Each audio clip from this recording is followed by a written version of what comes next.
सभी दोस्तों को नमस्कार। दोस्तों सच के साथ सुभाष सैनी, सीधी तस्वीरें दोस्तों कुरुक्षेत्र कोर्ट से मैं दिखा रहा हूं। जितने मेरे मित्र इस वीडियो को देख रहे हैं, लगातार वीडियो को शेयर जरूर आप लोगों ने करना है। और मैं बता दूं, मेरे साथ जो पैनल में है एडवोकेट भी हैं और वरिष्ठ कांग्रेस के नेता भी हैं, श्री लक्ष्मीकांत शर्मा जी, और तमाम लोग कुरुक्षेत्रवासी तमाम इनको जानते हैं। और आज का जो मुद्दा है, आज मैं दोस्तों बताऊं, राजीव गांधी जी का जो है आज जन्म दिवस है। उसी उपलक्ष्य में आज जो है एक भव्य कार्यक्रम का कांग्रेस भवन में आयोजन किया गया और लक्ष्मीकांत जी की उपस्थिति वहां पर थी। तमाम कांग्रेस के नेता कार्यकर्ता वहां पर उपस्थित थे। उसी बारे दोस्तों बातचीत रहेगी। जितने मेरे मित्र इस वीडियो के साथ जुड़े हैं, अंत तक वीडियो के साथ जरूर बने रहना है। सबसे पहले तो लक्ष्मीकांत जी, स्वागत आपका वन न्यूज में। धन्यवाद भाई। लक्ष्मीकांत जी बताइए जरा, आज का प्रोग्राम क्या था, आज जो कांग्रेस भवन में रखा आपने? देखिए साहब, आज भारत रत्न पूर्व प्रधानमंत्री स्वर्गीय श्री राजीव गांधी जी का जन्मदिन है। राजीव गांधी जी इस देश के, मेरा अपना मानना है, ये जनता जानती है, देश हिंदुस्तान के लोग जानते हैं कि राजीव गांधी जी सच्चे अर्थों में, सही अर्थों में भारत माता के सच्चे सपूत थे। एक लड़ाई आज़ादी से पहले लड़ी गई थी और एक जो लड़ाई थी वो देश की आज़ादी के बाद लड़ी गई है। राजीव गांधी जो आधुनिक भारत की जहाँ तक बात आती है, 21वीं सदी की भारत में जहाँ तक बात आती है, जिस सोच की बात आती है, राजीव गांधी को शख्सियत नहीं थी, अकेले कोई व्यक्ति विशेष नहीं थे। राजीव गांधी एक सोच थे। राजीव गांधी एक सोच को आगे बढ़ाने वाले व्यक्ति थे। जो सोच उस वक्त किसी व्यक्ति विशेष में कभी आई नहीं, किसी नेता ने कभी उस बारे में सोचा नहीं। देखिए, हम कोई भी काम करते हैं, हम हर काम को वर्तमान के हिसाब से करते हैं, उसका लाभ और हानि सोच करके करते हैं। आज की जो राजनीति, खास तौर पर मैं बात करना चाहूं, आज की राजनीति इसी बात की राजनीति है कि आज हमें इससे क्या लाभ होगा, क्या इससे नुकसान होगा। राजीव गांधी पूरी दुनिया में एकमात्र ऐसे नेता हुए हैं जिन्होंने राजनीति को दलगत भावना से ऊपर उठ करके राजनीतिक क्षेत्र में काम किया। और इसलिए काम नहीं किया कि मुझे या मेरी पार्टी को आज इससे क्या लाभ होने वाला है। उन्होंने 21वीं सदी का नारा दिया, 20वीं सदी में होकर 21वीं सदी का नारा दिया। वो इतनी एडवांस सोच लेकर के चलते थे। राजीव गांधी वो शख्सियत थे जिन्होंने प्रधानमंत्री रहते हुए पहली बार ये कहा था, आज भारतीय जनता पार्टी भ्रष्टाचार की ठेकेदार बनी घूमती है, कहती है कि हम भ्रष्टाचार के खिलाफ लड़ाई लड़ेंगे। भारतीय कांग्रेस के जो नेता थे राजीव जी, भ्रष्टाचार के खिलाफ सबसे पहले आवाज उठाने वाले वो व्यक्ति थे। उन्होंने ही कहा था कि ऊपर से 1 रुपया चलता है और नीचे तक पहुंचते पहुंचते 10 पैसे रह जाते हैं। ये राजीव गांधी की सोच थी। अब किसी मुद्दे को ले लीजिए, वो शख्सियत राजीव थे, राजीव एक सोच थे। और उसी सोच को लेकर के आज सुबह कांग्रेस भवन में तमाम कांग्रेसजनों ने स्वर्गीय राजीव गांधी जी को श्रद्धांजलि दी है। सद्भावना दिवस के रूप में इस दिन को मनाया गया है। और उनके दिखाए रास्ते पर, जो उनका रास्ता था कि दलगत भावना से ऊपर उठकर करना, राजनीति करो तो देश के लिए करना, पार्टी विशेष के लिए नहीं, व्यक्ति विशेष के लिए नहीं, देश है तो हम हैं, ये सोच राजीव की थी। और उसी सोच को लेकर के आज हमने प्रण लिया है कि हम देश के लिए राजनीति करेंगे, देश के भले के लिए राजनीति करेंगे। और कांग्रेस का एक एक कार्यकर्ता राजीव के दिखाए रास्ते पर चलने का संकल्प ले। दोस्तों, भारत के 7वें प्रधानमंत्री श्री राजीव गांधी जी थे और मैं जन्म तारीख उनकी बताऊं तो 20 अगस्त 1944 मुंबई महाराष्ट्र में इनका जन्म हुआ। तो राजीव जी ने अपने कार्यकाल में बहुत से ऐसे कार्य करवाए जिसकी कल्पना हम लोग आज कर भी नहीं सकते। पंचायती राज का जो गठन हुआ वो राजीव गांधी जी के समय में हुआ। बताइए जरा, पंचायती राज का गठन हुआ सर? बिल्कुल साहब, पंचायती राज प्रणाली जो आज हिंदुस्तान में काम कर रही है और जिस प्रणाली को लोकतंत्र को मजबूत करने में जिसका अहम योगदान रहा है पंचायती राज प्रणाली का, कि पहले राजनीति क्या थी, सिर्फ विधायक और सांसद की राजनीति हुआ करती थी। राजनीतिक सोच निचले स्तर पर नहीं थी, गांव में नहीं थी, शहर में नहीं थी, ब्लॉक और जिले तक वो राजनीतिक सोच लोगों की नहीं थी।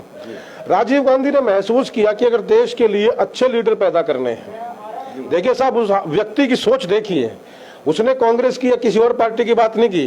राजीव ने एक सपना सजोया कि अगर हिंदुस्तान के लिए अच्छे और बढ़िया लीडर बनाने हैं तो राजनीति को निचले स्तर पर लेके जाना पड़ेगा, गांव तक लेके जाना पड़ेगा। उस चीज को महसूस करते हुए राजीव गांधी ने पंचायती राज का जो प्रस्ताव वो लेकर के पंचायती राज हिंदुस्तान में लागू किया, जिसके अंतर्गत जिला परिषद आई, ब्लॉक समितियां आई और ग्राम पंचायतें आई, नगर पालिकाएं थी। तो वो निचले स्तर पर राजनीतिक सोच और राजनीतिक सूझबूझ लोगों के अंदर आई, जिसको आज तहस नहस करने पर मुझे कोई संकोच नहीं है कि उस सोच को, राजीव की सोच को, नरेंद्र मोदी ने यह देखा कि राजीव की सोच की वजह से, राजीव गांधी की सोच को लेकर के जब हिंदुस्तान का युवा आगे बढ़ा है तो उसमें राजनीतिक चेतना आई है, और उस राजनीतिक चेतना की वजह से हिंदुस्तान में जो राजनीति का शुद्धिकरण हुआ है, नरेंद्र मोदी ने महसूस किया कि उसके लिए खतरा है। आज उसी चीज को खत्म करने के लिए, पंचायती राज प्रणाली को ध्वस्त करने के लिए नरेंद्र मोदी लगे हुए हैं। और इसका उदाहरण सबसे बड़ा ये है साहब कि हरियाणा में देख लीजिए कि पंचायतों का कार्यकाल फरवरी माह में खत्म हो चुका है। इनके पिछले टाइम में भी ऐसा हुआ था, 2015 में भी जब इनकी सरकार आई थी, उस वक्त जो पंचायतों का कार्यकाल खत्म हुआ था, तब भी इन लोगों ने 1-1.5 साल गुजरने के बाद पंचायतों के चुनाव करवाए थे। आज कमोबेश वही हालात है। फरवरी में पंचायतों का, जिला परिषद का, ब्लॉक समितियों का कार्यकाल खत्म हो चुका है, लेकिन हरियाणा सरकार चुनाव नहीं करवा रही। किस लिए नहीं करवा रही? कि दिल्ली के बॉर्डर पर किसान का आंदोलन चल रहा है। किसान ने चुनाव के बहिष्कार की धमकी दी हुई है, और भारतीय जनता पार्टी महसूस करती है कि अगर आज चुनाव पंचायतों के करवा दिए जाएं तो भारतीय जनता पार्टी का बहुत बुरा हश्र होने वाला, जैसे पंजाब में हुआ है, जैसे उत्तर प्रदेश में हुआ है। तो उस चीज को देखते हुए भारतीय जनता पार्टी इन पंचायतों के चुनाव नहीं करवा रही। ये सरासर जो है लोकतांत्रिक अधिकारों का हनन है, और भारतीय जनता पार्टी राजीव गांधी की सोच को तहस नहस करने पर लगी। दोस्तों, राजीव गांधी जी का पूरा नाम मैं आपको बताऊं, राजीव रत्ना गांधी। बहुत से मेरे मित्रों को अभी तक पूरा नाम भी नहीं पता होगा। राजीव रत्ना गांधी उनका पूरा नाम था। और अब आप बताइए जरा, युवाओं को वोट का राइट किसने दिया? उन लोगों का, कुछ लोगों का कहना है कांग्रेस के समय में ये सभी, आप क्या कहेंगे इस पर? देखिए साहब, राजीव गांधी जब प्रधानमंत्री बने, मैंने वही बताया कि राजीव गांधी युवा थे। युवा शक्ति को उन्होंने महसूस किया कि युवा शक्ति देश की दिशा और दशा बदल सकती है। बशर्ते उन्होंने कभी ये नहीं कहा कि अनुभव को पीछे करना है, वो अनुभव को साथ लेकर के चले। कांग्रेस के दिग्गज जो वरिष्ठ नेता थे वो राजीव जी के साथ रहे, लेकिन उन्होंने महसूस किया कि देश की राजनीति को अगर आगे बढ़ाना है तो युवाओं को आगे लेकर के आना पड़ेगा। उसी कड़ी में पंचायती राज आया, गाँव से नेताओं को उठाया गया कि गाँव के स्तर पर नेता पैदा किए जाए। फिर उन्होंने महसूस किया कि यार ये 20-25 साल का जो वर्षा है, 25 साल का चुनाव लड़ सकता है और 21 साल का आदमी वोट देता है। उस वक्त 21 साल की जो आयु थी वो वोट के लिए मानी जाती थी, और बालिग होने के लिए 18 साल की उम्र मानी जाती थी। राजीव जी ने इस चीज को महसूस किया कि जब बालिग होने के लिए 18 साल की उम्र है तो फिर वोट का अधिकार 21 में क्यों? तो राजीव गांधी ने युवाओं को वोट का अधिकार 18 साल की उम्र में वोट का अधिकार दिया, ताकि ज्यादा से ज्यादा युवा जो है राजनीति से जुड़ सके। और आप उसका परिणाम देखिए कि कॉलेजों के अंदर, यूनिवर्सिटीज के अंदर, जहां पर युवा था, युवा के अंदर एक पॉजिटिव, सकारात्मक सोच इस देश की राजनीति को लेकर के आई, और युवाओं में राजनीतिक चेतना सिर्फ इसी वजह से आई कि उनको वोट का अधिकार मिला है। तो डिजिटल इंडिया के बारे में क्या कहेंगे? बीजेपी का कहना ये है, सरकार का कहना ये कि डिजिटल इंडिया, यानी कि आज जो है इंडिया जो है वो डिजिटल है। आप क्या कहेंगे इस मुद्दे पे? बिल्कुल डिजिटल है साहब इंडिया, और ये कोई भारतीय जनता पार्टी या नरेंद्र मोदी का वो जुमला तो है नहीं साहब, ये तो जुमलेबाज लोग हैं। लेकिन दुख इस बात का आता है, दो बातें हैं। राजीव गांधी कंप्यूटर क्रांति लेकर के आए, ये लोग उनका मजाक उड़ाते थे। उस वक्त की जो भारतीय जनता पार्टी, और मुझे कहने में कोई संकोच नहीं है कि भारतीय जनता पार्टी के अंदर अगर मैं किसी नेता विशेष का सम्मान करता हूं तो वो अटल बिहारी वाजपेयी थे। वो इसलिए करता हूं कि उनमें कहीं ना कहीं कुछ ऐसी गैरत थी कि वो देश के लिए कहीं ना कहीं सोच लेते थे। लेकिन अटल बिहारी वाजपेयी जैसा शख्स भी राजनीति लोभ में अंधा होकर के उस वक्त कंप्यूटर क्रांति के खिलाफ आवाज उठाता है। और ये रिकॉर्ड की बात है कि अटल बिहारी वाजपेयी जब राजीव जी कंप्यूटर लेकर के आए, मैं इसलिए यहाँ लोगों को बताना चाहता हूँ, देश की जनता को बताना चाहता हूँ कि ये वैन न्यूज जो चैनल है आपका, ये भगवान की दया से पूरे भारतवर्ष में बहुत दूर दूर तक जाता है, और ये जो खबर यहाँ तक है पूरा हिंदुस्तान देखता है। इसीलिए मैं हिंदुस्तान के लोगों को बता देना चाहता हूँ कि आज जिस डिजिटल इंडिया की बात नरेंद्र मोदी करता है, छाती ठोक करके करता है, जिस कंप्यूटर क्रांति की बात नरेंद्र मोदी करता है और छाती ठोक करके करता है, बिल्कुल झूठ बोलता है, जैसे फरेब फैलाता है दुनिया के अंदर, वही काम।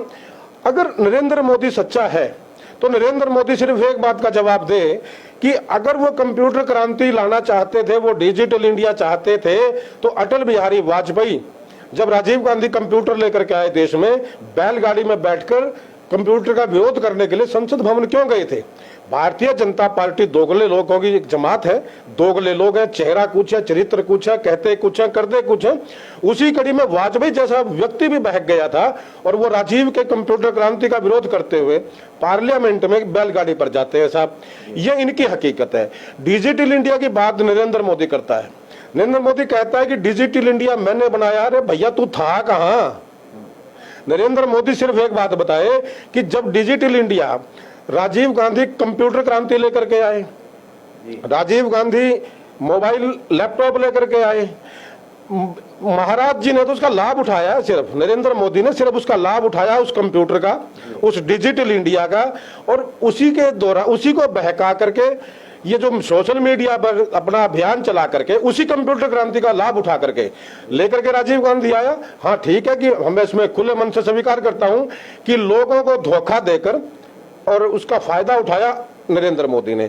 नरेंद्र मोदी साहब कम से कम ये बताए, वो कहते आप तो भाई सत्ता में 2014 में आए हो, 2014 में तो लोगों की जेब में 1-1 लाख रुपए का स्मार्टफोन था साहब, जब नरेंद्र मोदी सत्ता संभालता है। आप कौन से डिजिटल इंडिया की बात करते हो? डिजिटल इंडिया, अगर आज कंप्यूटर क्रांति की बात करते हैं, घर बैठे आप देखिए पूरा हिंदुस्तान ऑनलाइन चल रहा है, ये राजीव गांधी की देन है। सोचिए अगर देश में कंप्यूटर ना आता या राजीव गांधी अटल बिहारी से डर गए होते और कंप्यूटर क्रांति लेकर के ना आते, राजीव गांधी मोबाइल क्रांति लेकर के ना आते, तो आज देश कहां चलता? जो पिछले 1.5 साल से देश लैपटॉप और फोन पे चल रहा है साहब, ये सिर्फ राजीव गांधी की देन है। और अगर मोदी इसमें कुछ कहता है तो सरासर झूठ बोलता है, और उससे ज्यादा मैं इसके बारे में कुछ टिप्पणी करूं तो ठीक नहीं लगेगा। दोस्तों कार्यकाल जो है राजीव गांधी जी का कार्यकाल मैं बताऊं 31 अक्टूबर 1984 को 7वें प्रधानमंत्री के रूप में जो है राजीव जी ने शपथ ली, और 2 दिसंबर 1999 यानी कि 89 तक जो है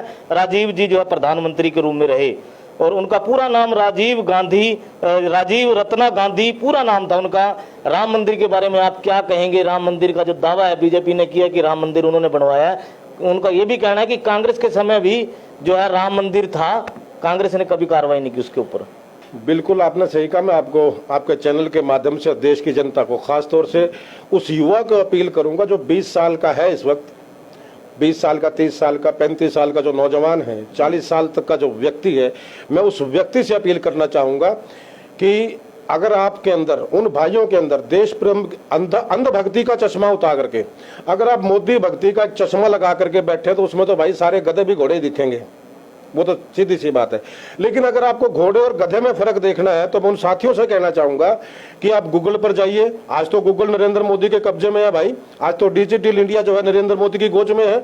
तो उन युवा साथियों से जो 40 साल तक का शख्स है कम से कम, मैं उससे विनती करना चाहूंगा कि राम मंदिर की पृष्ठभूमि में जाइए।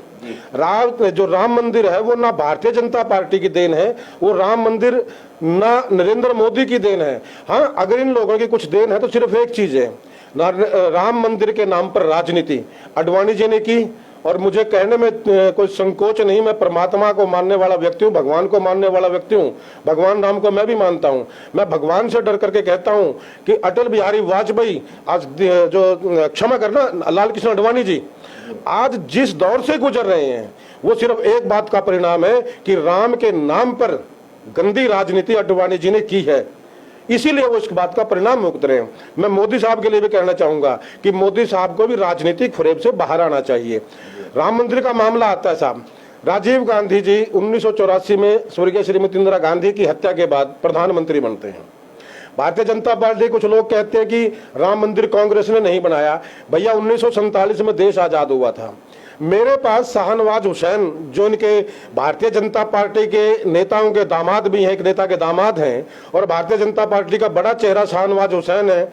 मेरे मोबाइल में एक वीडियो है, मैं आपको भेजूंगा ताकि आप लोग जरूरत पड़ने पर कहूँ चलाएं कि 1993 के अंदर शाहनवाज हुसैन, जब बाबरी मस्जिद को ढाया गया, शाहनवाज हुसैन पार्लियामेंट में बयान देते हैं कि 1947 में जवाहरलाल नेहरू ने राम मंदिर का काम शुरू किया। भैया आपके नेता कहते हैं जवाहरलाल ने काम शुरू किया और आप कहते हो कि कांग्रेस ने किया कुछ नहीं। हाँ, उस वक्त के हालात और थे, वहां मंदिर जरूरी नहीं था, वहां मस्जिद जरूरी तो नहीं थी। 1947 में जब देश आजाद हुआ था, आम आदमी के लिए जरूरी रोटी थी, आम आदमी के लिए जरूरी जो कपड़ा था, आम आदमी के लिए जरूरी अपना पालन पोषण था। भैया मंदिर में तो तब जाओगे जब जिंदा रहोगे। आज अयोध्या में मंदिर बन रहा है, मोदी जी जो हालात में, जिस हालात में देश को ले जा रहे हैं, मुझे नहीं लगता कि अयोध्या के मंदिर में जाने के काबिल कोई बचेगा, क्योंकि किसी की जेब में किराया नहीं होना तो मंदिर में जाएगा कौन? किसी की जेब में पैसे नहीं, प्रसाद के लिए पैसे नहीं होंगे तो मंदिर में जाओगे क्या लेने भाई? कहां से पुजारी प्रसाद आपको देगा? लोगों को तो भूखा मार दिया आपने, रोजगार खत्म कर दिए, गोरख जो धंधे हैं, जो व्यापार है वो खत्म कर दिया नरेंद्र मोदी ने, तो मंदिर में जाएगा कौन? तो 1947 में ये हालात देश के थे। उस वक्त आम आदमी को जवाहरलाल नेहरू ने महसूस किया, सरदार पटेल ने महसूस किया और पूरी कांग्रेस जमात ने महसूस किया कि देश के अंदर सबसे पहले रोजगार चाहिए, सबसे पहले आम आदमी के पेट में रोटी चाहिए, तन पर कपड़ा चाहिए, मंदिर बाद में भी बन जाएगा। और जवाहरलाल नेहरू उसी दिशा में आगे बढ़े। जब देश अपने पैरों पर खड़ा हुआ, इंदिरा गांधी तक आते आते देश ने अपने पैरों पर खड़ा होने का एहसास किया कि आज देश अपने पैरों पर खड़ा है, उस वक्त उनकी हत्या हो जाती है। राजीव जी प्रधानमंत्री बनते हैं। राजीव जी ने महसूस किया कि हाँ आज देश अपने पैरों पर खड़ा है, और मैं, उनकी खुद की सोच थी कि जो बाकी बचा है वो मैं बिल्कुल ठीक ठाक कर दूंगा। तब उन्होंने महसूस किया कि हाँ अब मंदिर का मसला आता है, क्योंकि तब हर आदमी की जेब में पैसा था, हर आदमी प्रसाद खरीद सकता था और हर आदमी अयोध्या जा सकता था। तब राजीव ने महसूस किया कि अब मंदिर बनाने का फायदा है जी। तो दोस्तों ये थे मेरे साथ लक्ष्मीकांत जी, वकील भी हैं, उसके अलावा दोस्तों कांग्रेस के वरिष्ठ नेता हैं राजीव गांधी जी, जिनकी जो है मौत जो है 21 मई 1991 को हुई थी दोस्तों। तो सच्ची श्रद्धांजलि जो है वैन न्यूज की तरफ से राजीव गांधी जी को। अभी रक्षाबंधन का पर्व आ रहा है, आप क्या मैसेज देंगे आम जनता को? देखिए साहब, रक्षाबंधन है, कृष्णा जन्माष्टमी है, और अभी 15 अगस्त गया और बहुत से त्यौहार आते हैं। मैं कोई बड़ा साधु महात्मा नहीं, संत नहीं कि मैं कोई संदेश दे पाऊँ, या कोई इतना बड़ा नेता नहीं कि मेरे संदेश पर लोग चले, लेकिन एक संदेश मेरा होता है और मैं देता रहूँगा। अगर हिंदुस्तान के अंदर रहने वाला कोई भी नौजवान, अगर हिंदुस्तान में रहने वाला कोई भी एक शख्स इस देश के प्रति जरा सा भी लगाव रखता है, भारत भूमि से प्यार करता है, भारत को अपनी माता मानता है, हम भारत माता बोलते जरूर हैं, और खास तौर पे ये नकली लोग जो भारतीय जनता पार्टी से संबंधित लोग हैं, भारत माता की जय बोल करके पूरा हिंदुस्तान इन लोगों ने खत्म कर दिया। विशेष तौर पर इन लोगों को कहना चाहूंगा कि नरेंद्र मोदी एंड कंपनी अगर भारत माता में एक पैसे की भी आस्था रखती है तो आप लोगों को सुधर जाना चाहिए, लोगों को लड़वाना नहीं चाहिए, लोगों को आपस में तिगड़मबाजी नहीं करनी चाहिए। वोट की राजनीति करते हैं कि ये सत्ता के लिए दुनिया लड़ती है, लेकिन सत्ता के खेल के लिए आम आदमी के जीना मुश्किल मत कीजिए।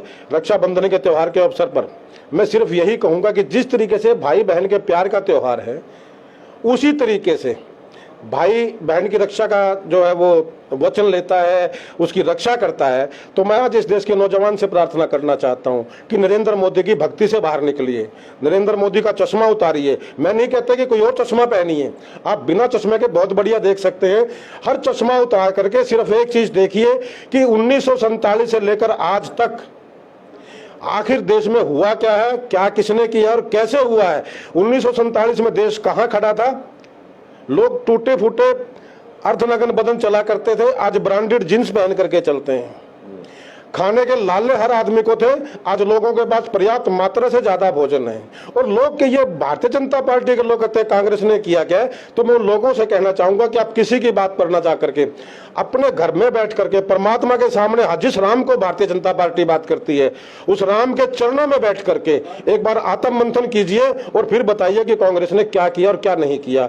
इसी के साथ तमाम देशवासियों को, तमाम प्रदेशवासियों को रक्षाबंधन की हार्दिक शुभकामनाएं।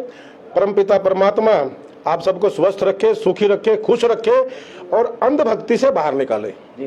तो दोस्तों ये थे लक्ष्मीकांत शर्मा जी, एडवोकेट भी हैं, वरिष्ठ नेता कांग्रेस के हैं, और बेबाक बातचीत लगातार लक्ष्मीकांत शर्मा जी से रही। अगले लाइव तक दोस्तों बने रहे सुभाष सैनी के साथ। आप सभी का बहुत बहुत धन्यवाद।